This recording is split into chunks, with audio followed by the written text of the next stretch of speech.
Mark, this is the final episode. We could do another series. Episode 8. We're going to look at the moderns today.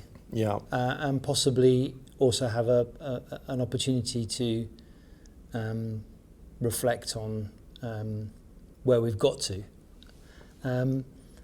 Just before I ask you to reflect directly on the Victorians, which was the last episode, Yeah.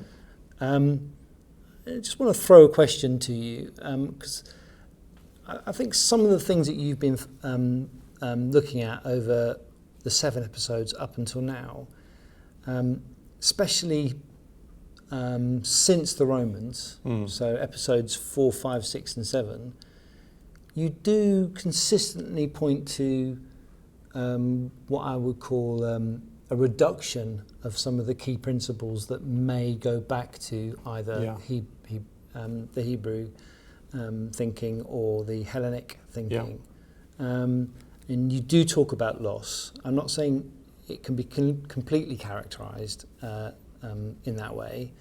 Would you like to just offer a reflection on whether it's just one big downhill journey since the Romans?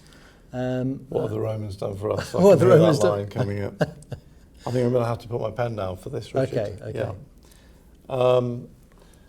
No, it isn't. When I started without any clear lesson aims or objectives, which I was really happy about, and you asked me what I was trying to get to in a way, and I said I wasn't sure. I just wanted to look at or reconsider the idea of the teacher in a more universal sense, and not try and drive at whatever I thought was particularly going on right now, given the way that the culture we live in already was operating online, social media and so on. The long tradition of attempts to methodologize, if you like, teaching, and in fact make teaching and learning autonomous from the teacher. So I've tried to revisit the idea of the teacher and what that person can stand for, and I think it is something about there's got to be personality, but that person has got to have a personal stake in the universality of knowledge.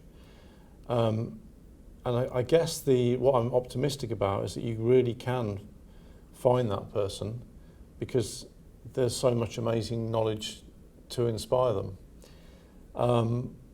But there is a problem about how you get a sense of that intellectual ambition and love of learning in a way that, it sounds a bit Greek, I suppose, but doesn't destroy the mind of the teacher, if you like, and make them go too far the other way and just become a kind of mechanistic robot. How do you get that and create it? And I think there is something in this idea of a liberal education or the Studia Humanitatis or something like that, or just engaging with the great books that people have set down, because they teach us. Great minds teach us to be great if we've got the ability to get there, and then we pass that knowledge on.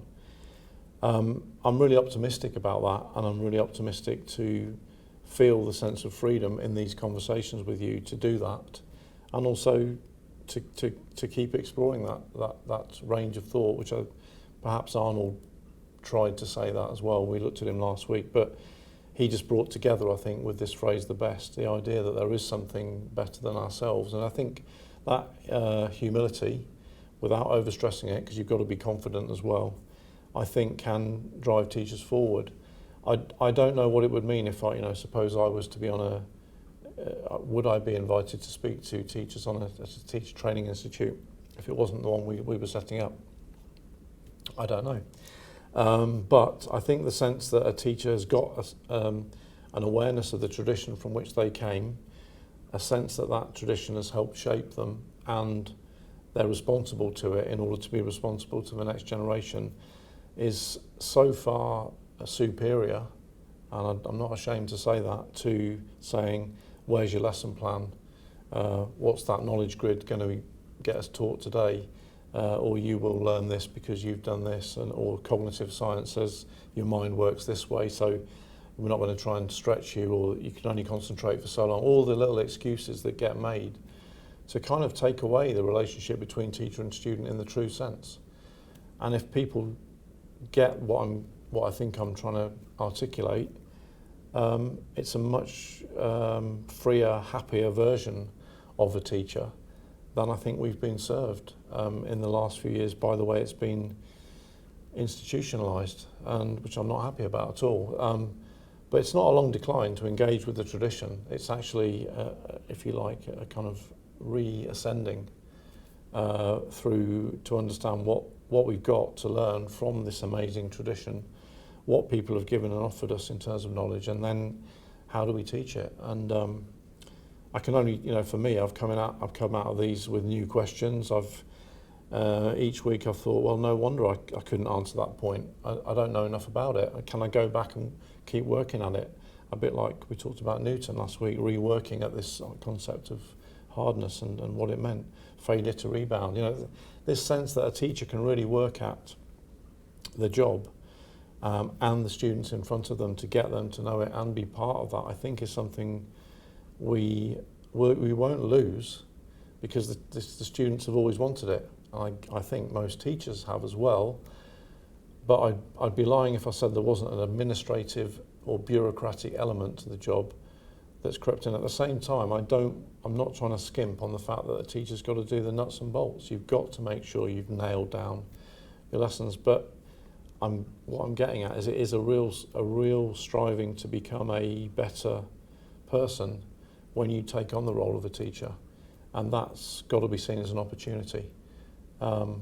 So I hope it's come across in that way. It certainly re-energised me in what I've been thinking about the job and how the role can be achieved. So hopefully that's part of it, and it will create a space, I hope, for people to work with or join a conversation with us, and try and make teaching, or re-establish teaching, I suppose, as the best job that there is. Because that does need a bit of work. There's no denying that. Thanks, that's really useful. Yeah. And just before we look at the modern period, any specific reflections on the Victorians that you'd like to share with us? I think not specifically on the Victorians, but I did mention at the end of last week's session the writer Robert Proctor, who wrote this book on the humanities and how it had declined. And I just want to talk about decline, because I've just said I'm not talking about that. But I do think he was onto something when he wrote in his book that pedagogy and therapy have replaced teaching the humanities. And I think as well, sciences in a human way. I don't know what I would call that, but I'm not trying to exclude sciences here. So something about the curriculum has diminished, and the authority of learning and the autonomy of teaching and learning have replaced the teacher and probably the student. And I'm not obsessed with this idea, but I think Proctor was onto something when he said this. While Freud's theory of psychoanalysis can be understood as a reaction to the deterioration of the humanities in the last century, as an attempt to live without the ideals and models of the past, which I think is what I am getting at. There is something in the past we can aspire to. It must also be seen in the broad sweep of Western history as the culmination of a development which begins with the emergence of the Studia Humanitatis in the Renaissance. That's the Renaissance curriculum. The belief that every human being is an autonomous individual for whom happiness is to be sought in the cultivation of their unique inner self. And that was part of what the Renaissance began to offer.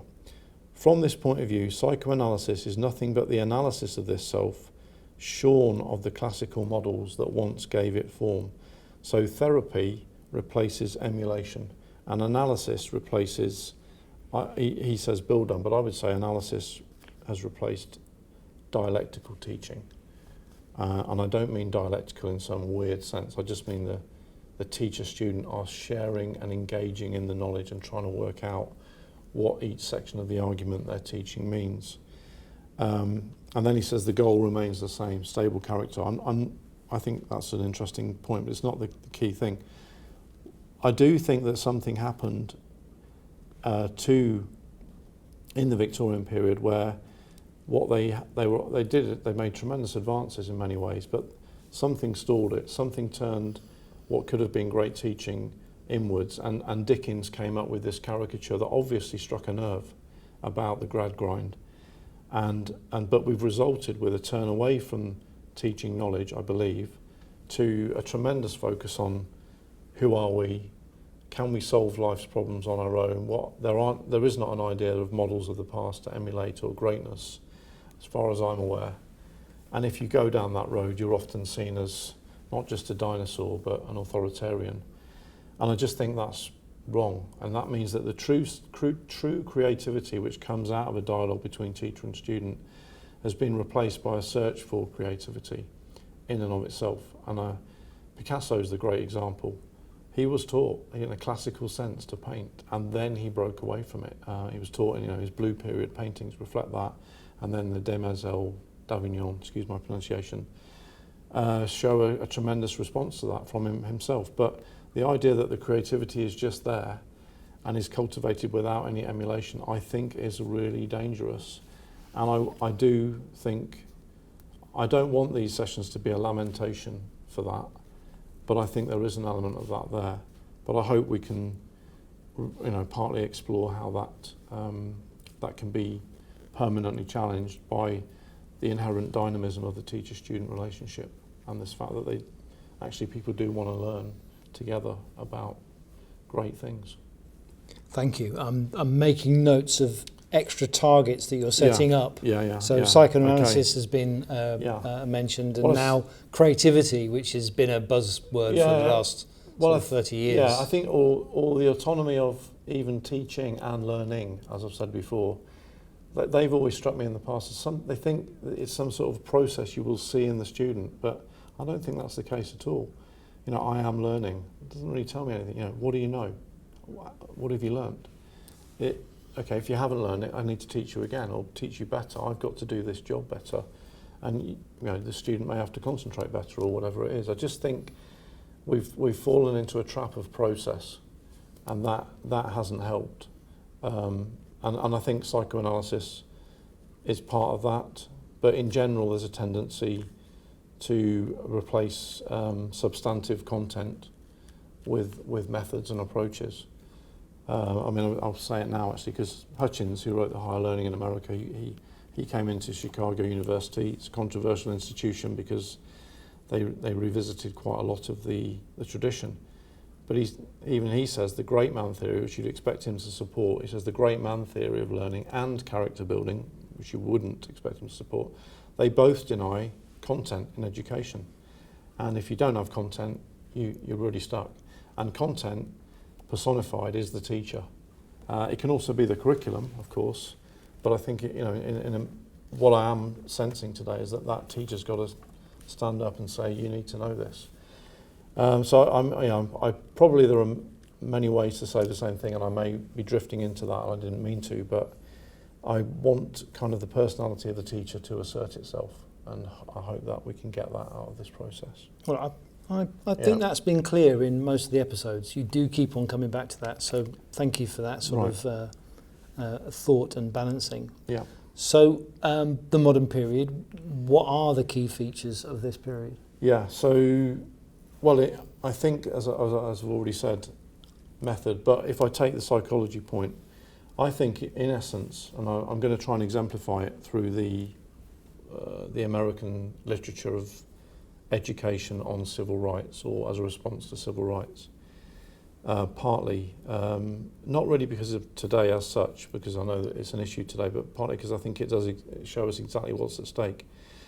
You've got a tendency, one of them is psychological, or to say that the student in some way can be diagnosed. They are either appropriate to the situation they're in, and they need to be taught to that situation, or it doesn't matter what they can be taught to rise above it. Intellect rises above teaching to the senses, or to fit in, or to be a function in society.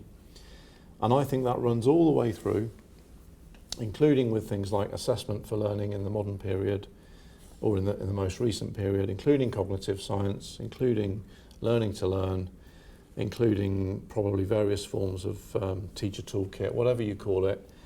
They mechanise or create some kind of reduced ambition approach to learning that seems that you are being trained rather than educated. And sometimes that's confused because people confuse intelligence with education. And again, I think I've never met an unintelligent kid. But intelligence isn't itself being educated. So if I will try and say a little bit about what I mean by that. So if we start with, so maybe start towards the end with Martin Luther King. He was taught some kind of, through his Christian background, through the churches, but he ended up at Boston University and was a teacher himself in some kind of tradition of the great books. At Morehouse College, he was teaching them. I remember you once sent me the list because you found the curriculum, and it was remarkably similar to the great books curriculum we were trying to teach here. And I was really impressed with that. But irrespective of whether you think King succeeded, arguably he didn't, obviously he was assassinated, but he was aware of the constitutional background to the states and the understanding of the notion of equality and citizenship, and he was trying to work with that to become a citizen. Now he was challenged by Malcolm X, so I've got King's autobiography here, but it's not really a proper autobiography. But I would say he was taught the tradition. He was educated. X is a brilliantly powerful biography, and he's obviously got this incredible raw intelligence. He talks about prison as his education, and he says in prison they were discussing the King James Bible. Some of it is confusing because he seems to say that Shakespeare was possibly Francis Bacon. I don't know if that's what he actually thought, but you can feel the richness of his intelligence and his desire to be educated. And then when he gets out and he tries to educate people away from drugs, he comes up, as far as I can tell, this is a kind of summary of the approach he takes. Now, it was about a drug addiction, and he says, well, this is what we did when we found them, and we're trying to teach them in the Nation of Islam to stop. Make the addict admit that they're an addict. Teach them why they used narcotics. Show them the way to stop, and then with their shattered self-image and ego, psychological term, rebuild the addict until they realise that within them they've got the power to end their addiction. Then you get them to volunteer for cold turkey, break with drugs, then they're cured, and you've kind of done the job. But what Malcolm X says here is that teach them simply, kind of don't overdo it.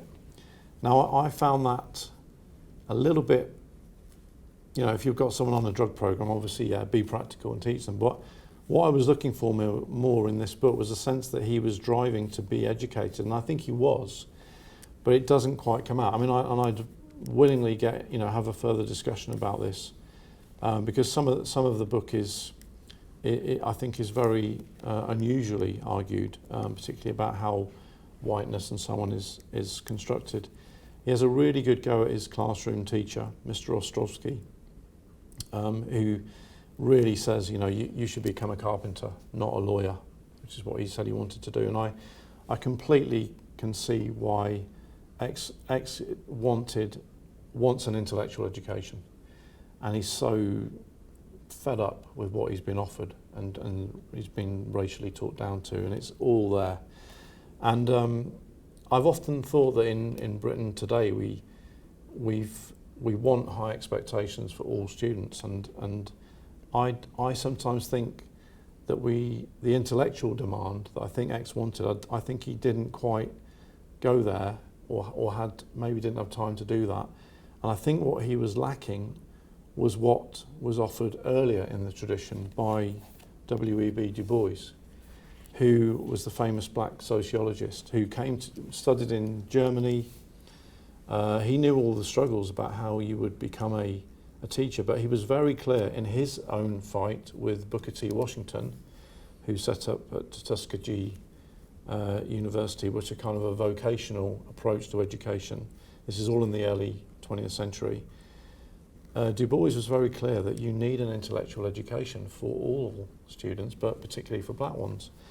The bit I can't work out from Booker T. Washington, though, is that he says in advancing that he wants a vocational education. Remember, if you'd come out of slavery, this would be effectively training you in some form of agricultural studies. I think agriculture is necessary. I'm just saying that for a free mind, you need to offer an intellectual education.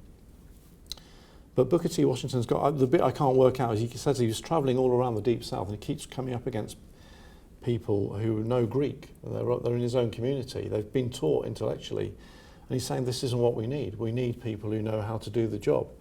And so partly I was struck by that anyway, that what was going on educationally there. I don't know. There was some kind of intellectual education going on.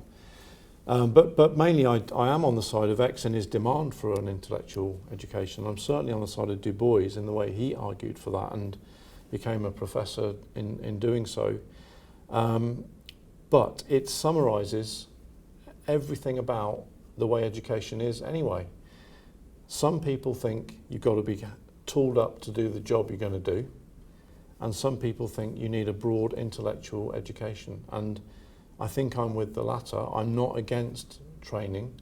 I think you need it, and I think some countries do it better than others, and particularly if it's done in this kind of racialised way. That's not what I'm after at all. But I'm really struck by the split in the civil rights movement about that. And I don't think just because X had raw intelligence, he had the same actual education as King. Now, you could argue, no wonder they went down different paths. But of course, X ends up with Islam, true Islam. And to me, that is another alternative that he took, which was the alternative of religion to what King had taken, which was the path of an intellectual education in the tradition. He's going with a religious tradition, perfectly valid. But I am struck with this sort of, you end up with the tension between reason and faith or something like that. And you see it all the time in how education is presented. And the big kind of fake, I think, in education for all kids has been this thing about high expectations. It's been on lesson plans for years. And you often see people ticking high expectations, but it doesn't mean that teacher has somehow gone beyond the topic or has got that bigger ability to teach the kid the tradition they're from. I don't mean the background they're from, particularly in terms of race. I mean the intellectual tradition that they are entitled to inhabit and take on and lead in the future. I don't think that has often come across, and in fact, even expectations has become some kind of behavioural route for too many black and white kids.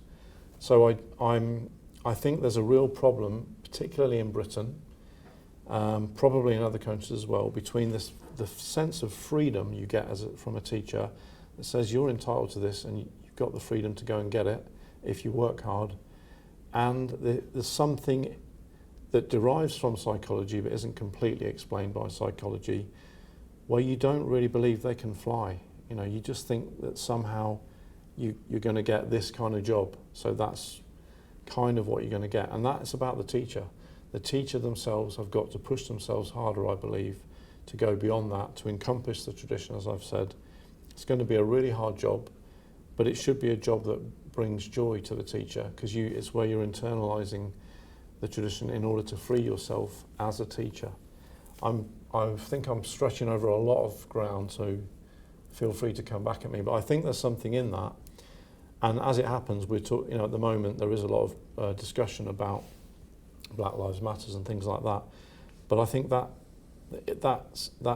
current discussion itself has still not resolved that tension between what it means to be really well educated. And I think we need that discussion to keep going.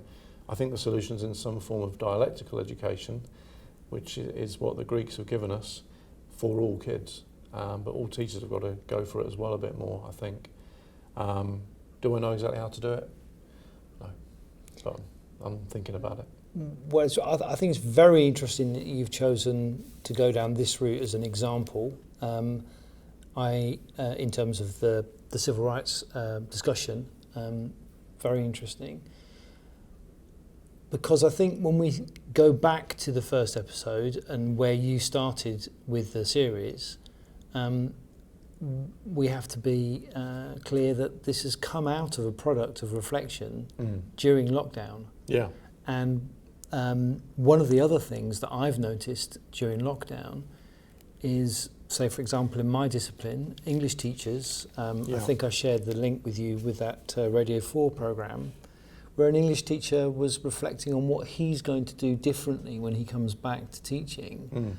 And one of the things, and he sounded like a very good English teacher, really loved his subject, but one of the immediate things that he reflected on was this kind of classical utilitarian argument that I think I've been letting my students down by kidding them that they need Shakespeare in their education, because they don't. And it's a struggle, and is it a valid struggle? And so if we think about some of the themes that you're drawing through in the sort of modern period, you've talked about the psychoanalysis, you've talked about creativity, and that as a replacement for true knowledge. But utilitarianism is also a product of this period. Completely, and I think you're right, that people are thinking like that. I mean, luckily Malcolm X doesn't argue. You know, he wants it. He wants that. You can sense it about him. He wants this greater knowledge. He is a remarkable person, and King in a way already was driving at that. He was a doctor of theology and so on. And I think I also looked at, just to kind of hopefully bring this together, James Baldwin is not often discussed in this context. He gave a talk to teachers in 1963, and it's got a beautiful sentence in it. He was a beautiful writer.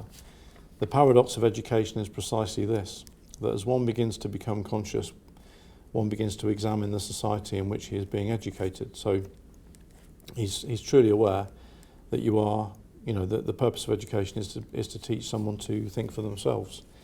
But he then says, I would teach a student today, a black student in particular, he's talking about, that there are few standards in the country that are worthy of a man's respect in 1963. I don't know whether he would argue that now, but I think he is getting at the point that if we haven't achieved what we want to achieve politically, there are questions to be asked about what is being taught and the standards that are being offered to the students. My own sense is that the curriculum offered as part of the current discussion, such as the black curriculum, it doesn't do what I'm talking about. I don't think it would be what King would be looking for. But I think we should try and talk to anybody who's interested in education to say, how could we open that discussion and say what's needed. But I honestly think my expectations of all students are the highest. So I think there's a creeping vocationalism in some of the critiques of what's currently on offer, and I want to make sure that you get that intellectual offer to all students. But it probably does need a lot of working out, but I'd be happy to have that discussion. Thank you.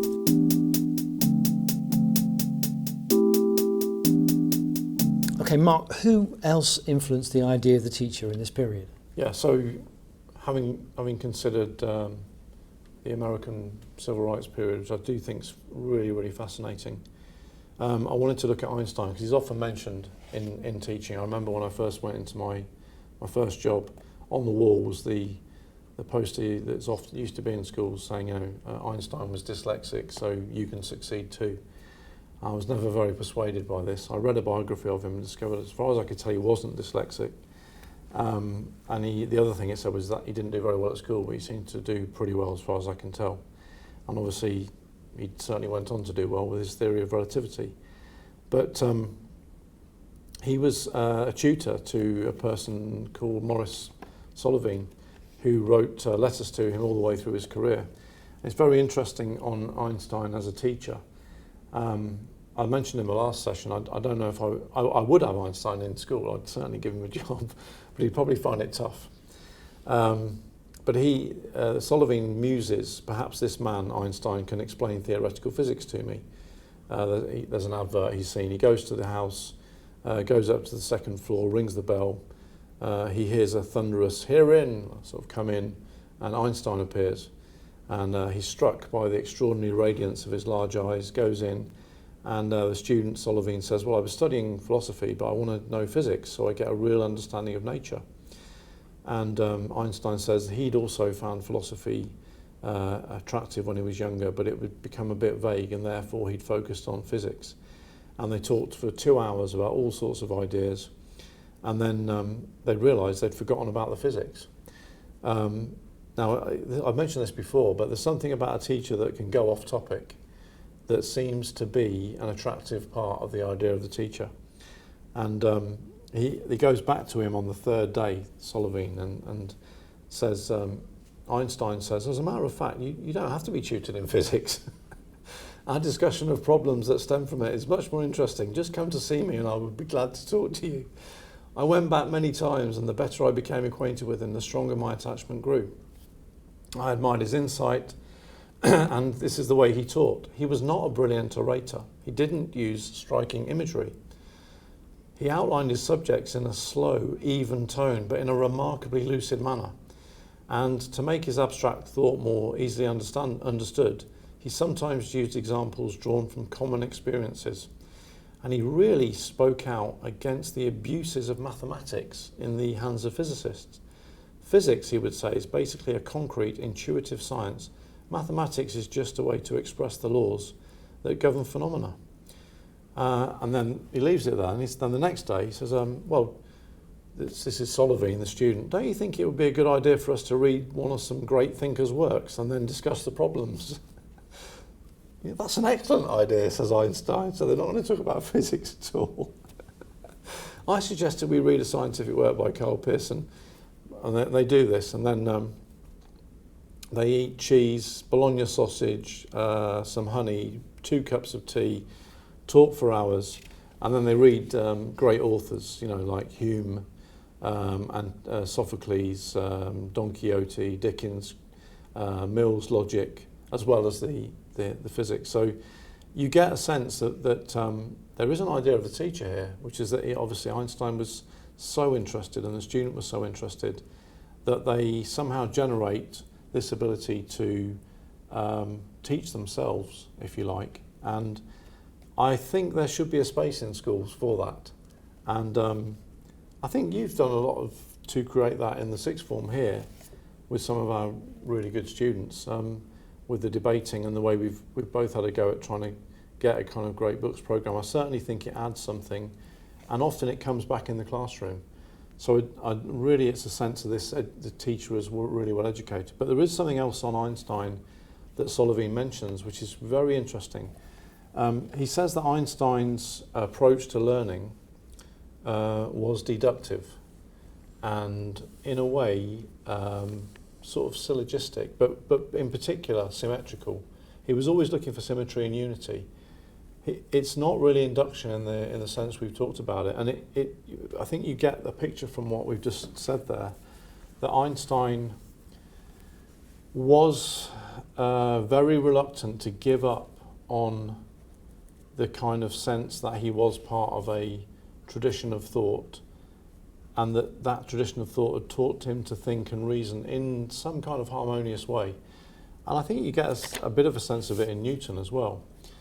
Now this is where we need our principal David Perks here to correct me on the errors I'm making, but I find it very attractive that Einstein achieved so much as he did, possibly through holding to those ideas that you would not necessarily expect in the Baconian anti-syllogistic reasoning that we've looked at, that I think is probably much more common today. But I think it's an interesting invitation to science teachers to have a look at how they approach universal ideas and communicate them, because I really think there must be something in it.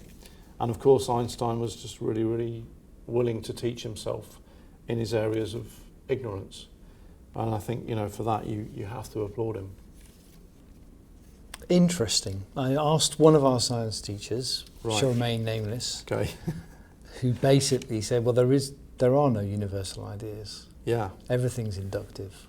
Yeah. I don't know if that's characteristic of how most science teachers. So I mean, I think we, again, like with so many things here, we're finding things to talk about as teachers, and that's obviously, you can see that you're going to go beyond your subject expertise, and that's what we need. I'd say that there must be something beyond the inductive, and it's a kind of warning that you can't just have inductive reasoning. You have to go in with some sort of presupposition, or at least show me the person who hasn't got that. And it doesn't need to be problematized. It should just be part of the kind of a mental awareness of the teacher, which, you know, in some sense comes back to the point I've been making about this ability to, in a way, be a sort of bigger souled person, and to convey that to the students, because I think the students can only gain from that. Yeah. Thank you. Beyond Einstein? Yeah, well, I think beyond Einstein, I've got some kind of probably sort of ideas to bring things together, but because I do think we need a sense of dialectic, which again or dialogue. You know, dialogue's maybe too easy, but dialectic between teacher and student would be really, really good in education, shall I say again. And I think, again, as a school, we've tried to do that, particularly with our ethics programme, but I don't know in any school at the moment how much you get a chance to say or check properly that students understand things through dialogue, and I think it is there in Plato, and it's something we should hold to.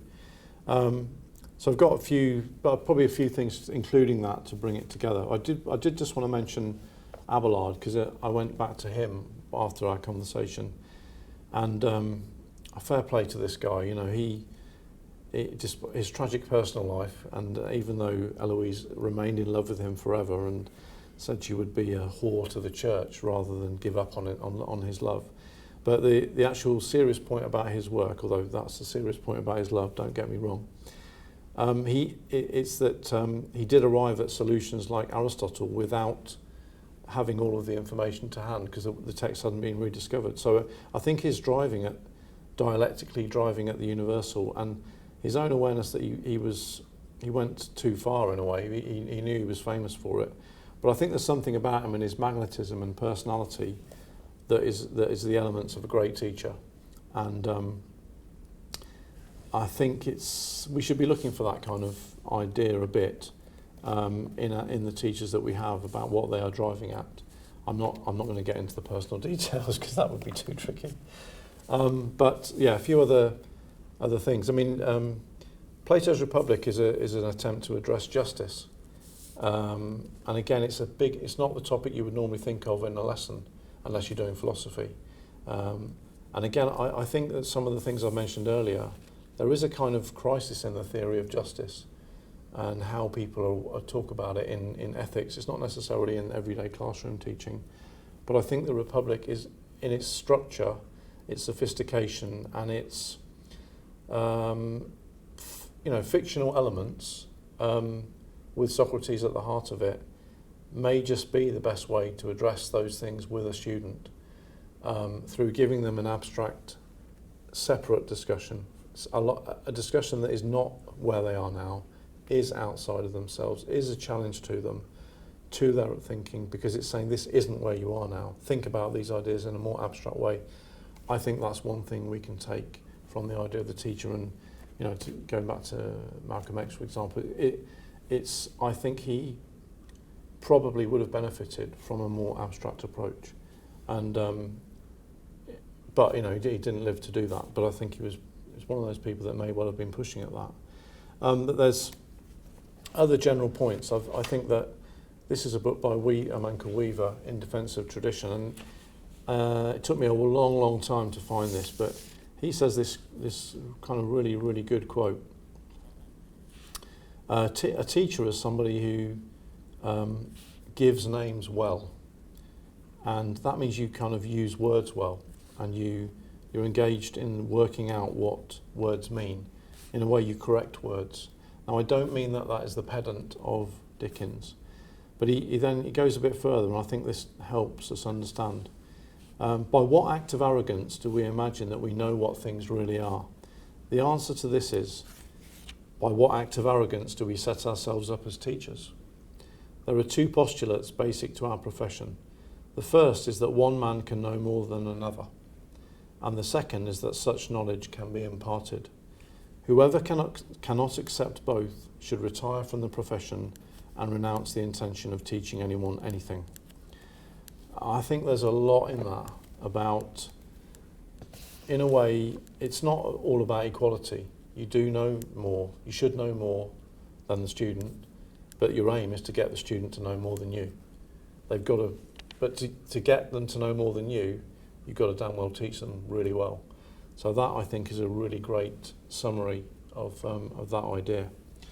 Another Chicago thinker, there's a lot of them, who took on the challenge of working out what a teacher is. I'm sure you know Alan Bloom's Closing of the American Mind. Really interesting book, a bit like Melanie Phillips's book, almost had prizes in Britain, but I think he kind of got there first. He says that midwifery, which of course is what, in a way, what Socrates called himself, midwifery, i.e. the delivery of real babies, of which not the midwife but nature is the cause, describes teaching more adequately than does the word socialization. The birth of a robust child, independent of the midwife, is the teacher's true joy, a pleasure far more effective in motivating him than any disinterested moral duty would be, his primary experience of a contemplation more satisfying than any action. No real teacher can doubt that his task is to assist his pupil to fulfill human nature against all the deforming forces of convention and prejudice. And I think it says what we've been discussing all the way through this about expectations. The vision of what that nature is may be clouded, the teacher may be more or less limited, but his activity is solicited by something beyond him that at the same time provides him with a standard for judging his students' capacity and achievement. Moreover, he says, there's no real teacher who in practice does not believe in the existence of the soul or in a magic that acts on it through speech. I don't know if I think that, but he's again at this point that there's something beyond us. And another really interesting book I read is an American book, is Andrew Delbanco's College, What It Was, Is and Should Be. And I was lucky enough to see him speak in the States about 2 years ago, and he quoted Emerson in terms of what the teacher is, as follows. Yet the fact that students can be touched and inspired as well as trained and informed has always been the true teacher's aim and joy. In America, where this view of education has been held by traditionalists and progressives alike, Emerson gave it memorable expression when he wrote in his journal that the whole secret of the teacher's force lies in the conviction that men are convertible, and they are. They want awakening. Teachers have always been, and let us hope always will be, in the business of trying to get the soul out of bed, out of her deep habitual sleep. And again, I think that is, you asked at the start about looking forward, and I think that's a really progressive way to take this on and look at how we can retain the ability and belief in what we do to inspire students to go forward. And probably the final bit is this. This is the book, The Art of Teaching by Gilbert Hyatt. It's got a very 60s style picture on the front. But he's the author that I got the quote from Andre Maurois at the start about Plato, strive for the truth with all your soul, which I think is from the Republic.